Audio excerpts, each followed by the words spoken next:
नमस्कार दोस्तों, मेरा चैनल कथा भक्ति सागर में आप लोग का स्वागत है। आज मैं बहुत ही सुंदर माता पार्वती और शंकर भोले की कथा सुनाने जा रही हूँ। एक बार माँ पार्वती ने कहा शंकर भगवान से कि सुनिए, पहले तो हम 2 थे, अब 4 हो गए, 2 हमारे बच्चे हो गए। पहले भी आप कुछ काम धाम नहीं करते थे, अब तो कुछ काम धाम कीजिए, और कुछ नहीं तो कहीं से उधार लेके खेत में अनाज बोइए। मनी जो बोलते हैं, मनी बटैया पे आदमी दूसरे के खेत रोपता है, उस तरह से। भगवान बोले कि बताओ पार्वती, मैं कैसे खेती कर सकता हूँ? मेरे पास तो एक ही बैल है, एक बैल से कहीं खेती होती है, और मेरे पास तो खेत भी नहीं है। तब माता पार्वती ने कहा कि नंदलाल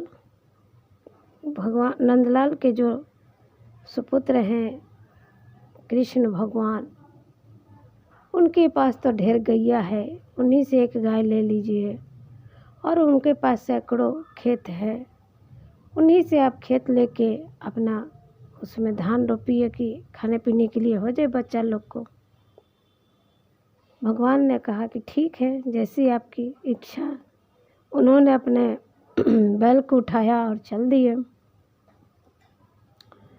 जब वहाँ गए कृष्ण भगवान के पास, तो जब संदेश मिला भगवान को कि प्रभु आए हैं, तो दौड़े दौड़े आए भगवान के पास और बोले कि प्रभु बताइए, आज्ञा कीजिए, कैसे आप मेरे पास आए, क्या हाल चाल है, सब पूछे। तब भोले बाबा ने कहा कि देखो, मुझे खेती करनी है, लेकिन मेरे पास बैल तो एक ही है, इसलिए तुम एक बैल दे दो और कुछ खेत दे दो जिसमें मैं अन्न उपजा सकूं।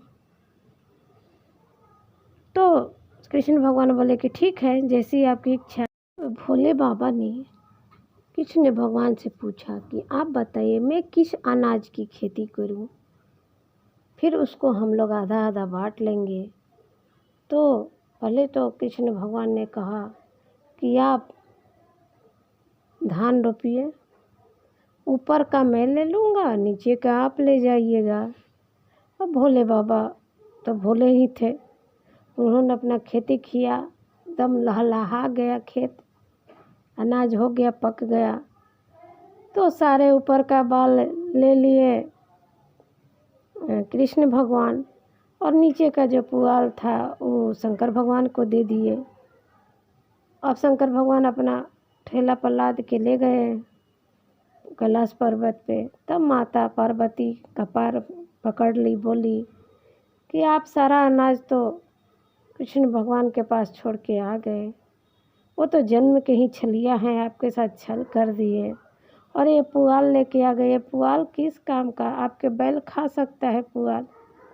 जाइए दोबारा खेती करके आइए। दोबारा फिर गए भगवान। तब उन्होंने फिर सलाह मांगी कृष्ण भगवान से, अच्छा बताइए इस बार किस चीज़ की खेती करें। तो उन्होंने कहा कि इस बार आप शकरकंद रोप दीजिए, बहुत होता है। तो पिछले बार मैंने ऊपर का लिया था, इस बार मैं नीचे का लूँगा और आप ऊपर का ले लीजिएगा।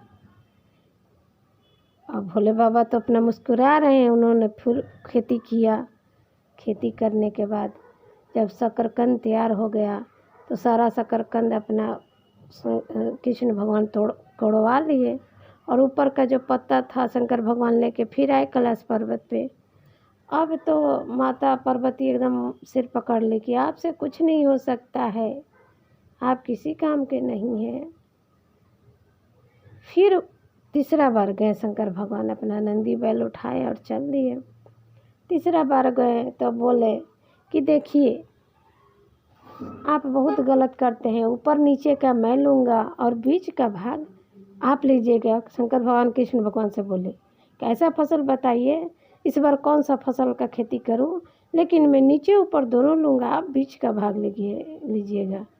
तो कृष्ण भगवान ने कहा ठीक है, इस बार मक्का रोप दीजिए, मक्का बहुत होता है। मक्का रोपाया, मक्का तैयार हो गया। तो अपना कृष्ण भगवान मक्का बीच में मक्का होता है पेड़ के, न ऊपर होता है न नीचे, बीच में कृष्ण भगवान मक्का तोड़ लिए और ये फिर डंठल लेके कैलाश पर्वत पे आ गए। तब भगवान, अब माता एकदम सिर पकड़ ली, बोली प्रभु वो तो जन्म के छलियाँ हैं, आपको छल कर दिए, आपको समझ में नहीं है। आप 3 बार खेती किए और अनाज का दाना एक भी घर नहीं आया। आप तो भांग धतूरा खा कर आ जाएंगे, हम क्या खाएंगे, बच्चे क्या खाएंगे, आप रहने दीजिए, आपसे कुछ नहीं होगा। तब माता भोले शंकर मुस्कुराते हुए बोले, हे प्रिय, देखो मैं तो खुद विष पान करके अमृत सबको पिलाता हूँ, और जो अनाज है मैं तो खुद भांग धतूरा खा के दूसरों को अनाज देता हूँ, पूरे संसार को अनाज खिलाता हूँ, मुझसे कौन छल करेगा। मैं ही तो सब कुछ हूँ, ब्रह्मांड हूँ, धरती आकाश सब कुछ मैं हूँ।